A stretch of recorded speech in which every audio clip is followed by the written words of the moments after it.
Valentin. Special day for you, yeah. A Masters 1000 title, but also this morning you met Roger. Did he say anything special to you? Yeah, I met Roger this morning. That was a bit more important than the final to start the day with. No, yeah, it was a really kind word for me, of course, and also to see him watch the match. The whole match was very special. Yeah. Meeting Roger Federer was, for Vacherot, even more important than the final itself. He admitted it openly. Starting the day by meeting his idol was the best part. Federer not only greeted him in the morning, but stayed to watch the entire match, creating a symbolic passing of the torch moment. For Valentin, who grew up watching Roger on TV, it was like living inside a dream. In just one day, he met his hero and lifted the biggest title of his life. A surreal turning point for someone who only months ago was fighting to enter challenger events. Yeah, congrats. We saw your emotion on the court, so I'd like to start from the court. Because yesterday when you told us, like, I entered the court feeling like if it's the first round, we were a bit like, okay, he's exaggerating. But we saw the performance you pulled out today in the third set, especially with the serve. So I'd like to know about that. How did you felt doing that? I mean, of course, today was a little bit more special. It's a final. For any tournament, playing a final is a bit different. There was Arthur on the other side of the court, my cousin. So that was not easy as well to deal with. But I think we both just went on the court to just beat the other one, and that's what professional tennis players do.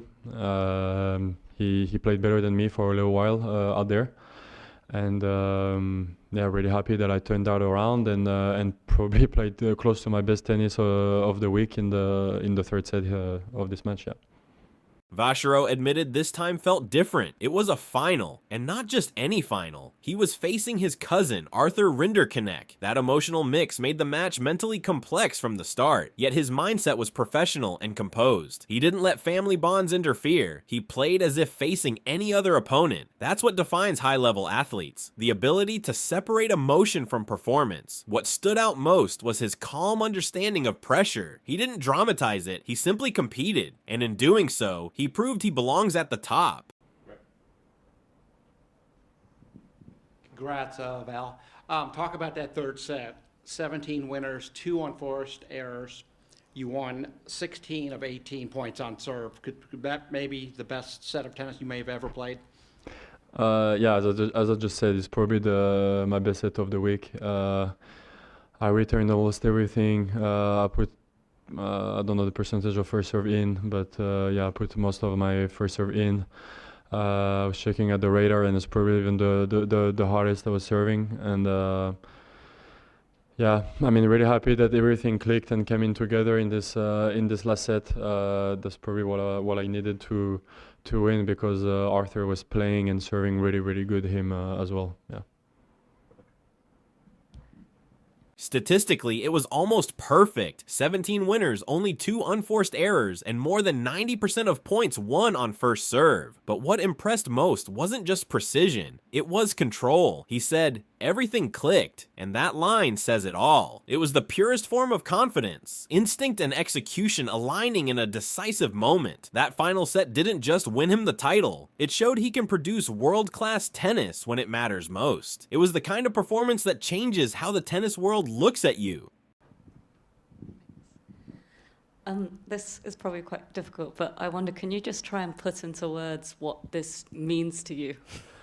I don't even understand why I'm sitting here right now. It's crazy. I mean, I'm thinking I'm gonna start realizing in the next few days. Right now, I just want to enjoy the moment. You know, this got really emotional on the court after, and the ceremony with being up there with Arthur. Just unreal moments for both of us, for our family, and unfortunately there was one winner, but probably one family won, and the sport of tennis won as well, because the story we just wrote is amazing in my opinion, and yeah, I mean the emotions were just everywhere after the match. Yeah.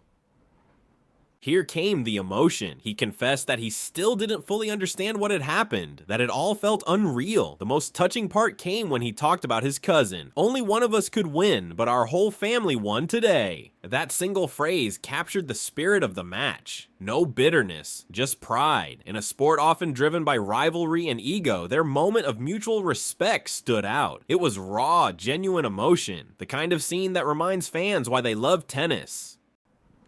Congrats, Bill. I want to ask you about your overall feeling in coming here, playing in Shanghai and on this court, and also what's the biggest challenge during the whole week? I mean, as a lot of people know, when I landed here, I wasn't even supposed yet to play the tournament. I took a little gamble to come play. I started 22 alternate in the list, in the first list, and I got to get in a little bit more than 1 day before the start. The challenges were just everywhere because even on the first round of qualification, I was down 7-6, 4-3. I saved the break point at being 4-3 down in the third in the second round of qualification also. And saving break points against Sasha Bublik in the second round after being down 1 first set also, and I turned that around.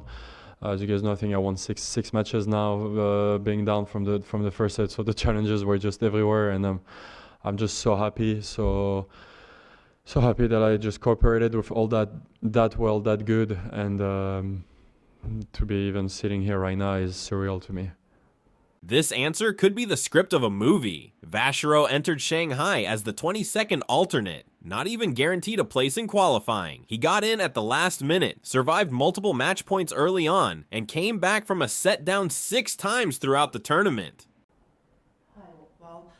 Now you are into top 40. You are going to a new stage of your career and come to a higher level tournament. What do you expect? I don't know exactly what's my ranking now. 40. Wonderful. No, but as I said, I still had the little goal before coming here to be top 100 before the end of the season. I knew it was going to take so much because we know how hard it is to even win one challenger, and so I knew that if I wanted to be top 100 before the end of the season, I had to win a few. And it's pretty crazy to say, but even this summer I had this tournament in my mind because I knew it was the biggest tournament before the end of the season that I will have my chance to get into with now the big draws in the qualification. I knew I had a chance to get into, and if I wanted to reach my goal of top 100, I had to do good here. And little did I know that's what I will be doing here. I mean, it's amazing. He laughed when he heard it.